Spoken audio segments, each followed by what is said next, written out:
Volkan, obviously not the result you expected tonight. How much did you learn from your first title fight after being in the UFC for less than a year? Definitely, I learned a lot. This fight came really fast. I was really happy about it. It's only been a year I'm in the UFC, and I really wanted, to prove everybody, that I was able to. But Cormier was the better man tonight. Definitely, he's a great champ. I'm also happy that he was able to prove to himself and to everybody, that he deserves his legacy.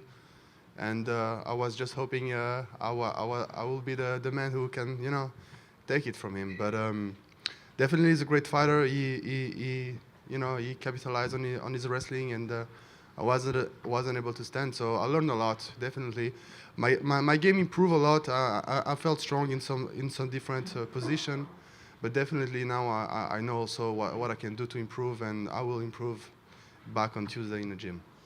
You and Daniel obviously had a lot to say to each other leading up to the fight. Things got a little heated at times. Did he say anything to you privately after? Did you guys talk at all, either in the cage or after the fight ended? Yeah, he just stopped. He just stopped to talk to me a little bit, and we exchanged some word. He's a really cool guy, and definitely it's a lot of hyped. Definitely before the fight, just talks. It was fun. Definitely, I enjoyed all the process. I enjoyed I just love the fight game. At the end of the day, it's something you really start to really you feel a lot of love for this sport and all the different aspects. So there is the outside of the cage, the inside of the cage. All of that is it's a blessing because all the fight week was amazing. I got all my friends coming here. I get all my team. It was a good moment of I shared a lot of moments with a lot of people. So definitely it was some good time. Volkan, 4 fights in a little less than a year in the UFC. I mean, it's a pretty quick pace for anybody. Do you feel like you take a break now, especially after a title fight, or do you want to just get back in there really quickly? I'll get back to training really quick. So Monday I leave from Boston. I just get one day to visit the city a little bit. I didn't have time too much to do it, so I'll do it. I'll put some sunglasses and enjoy the city. But Tuesday I'll be back to training. I just start working on some positioning. Like how to be the shoulder from the single leg, how to stand back up and stuff like that. Just after in the locker room. So Tuesday is gonna be the same, but I'm gonna go live and I'm gonna work that even harder.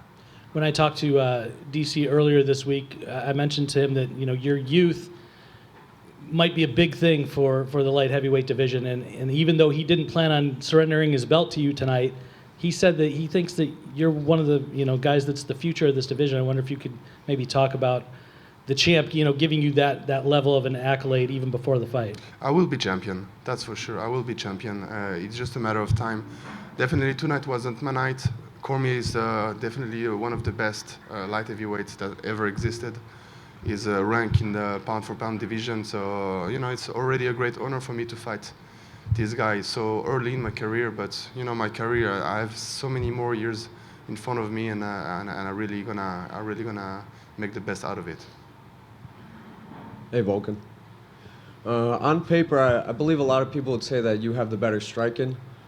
He caught you with that looping left hook that kind of sent you squinting. Did his striking surprise you, considering that there's a huge height and reach difference? No, definitely not, because that's his style. I don't think he has a bad striking at all.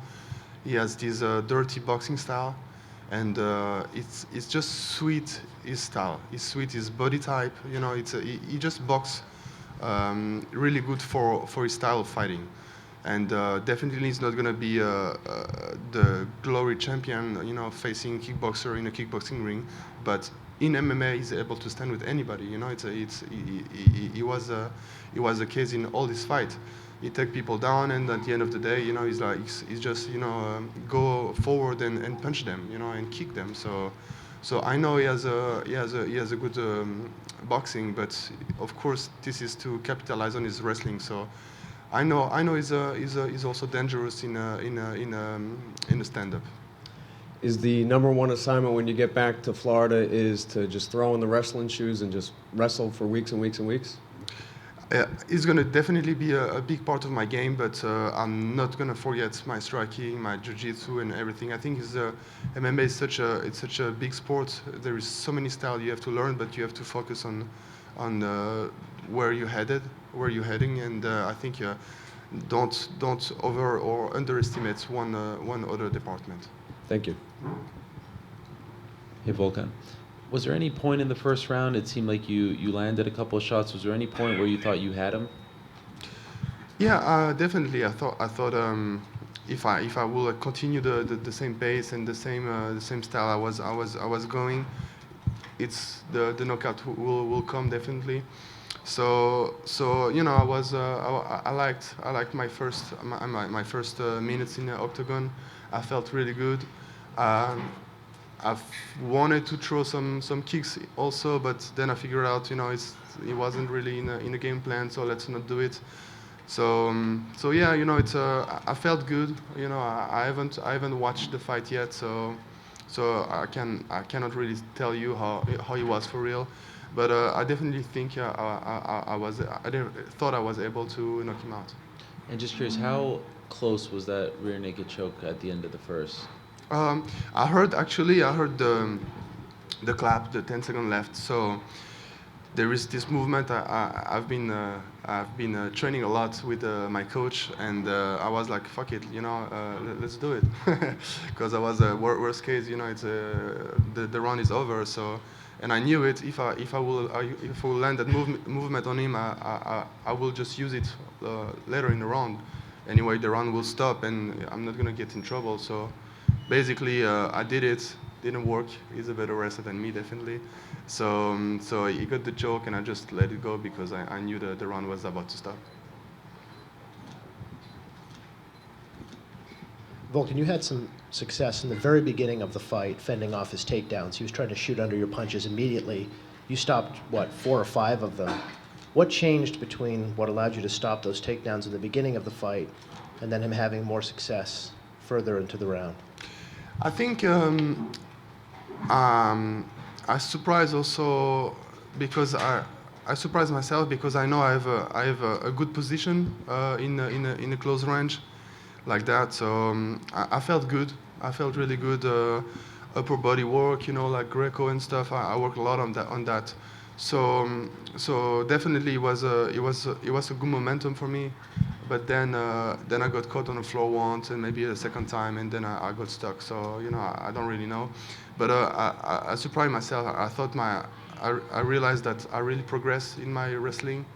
I took definitely a lot of commitment into my wrestling training and improving on my defense and my offense and everything. So I'm also happy with what I did during that fight.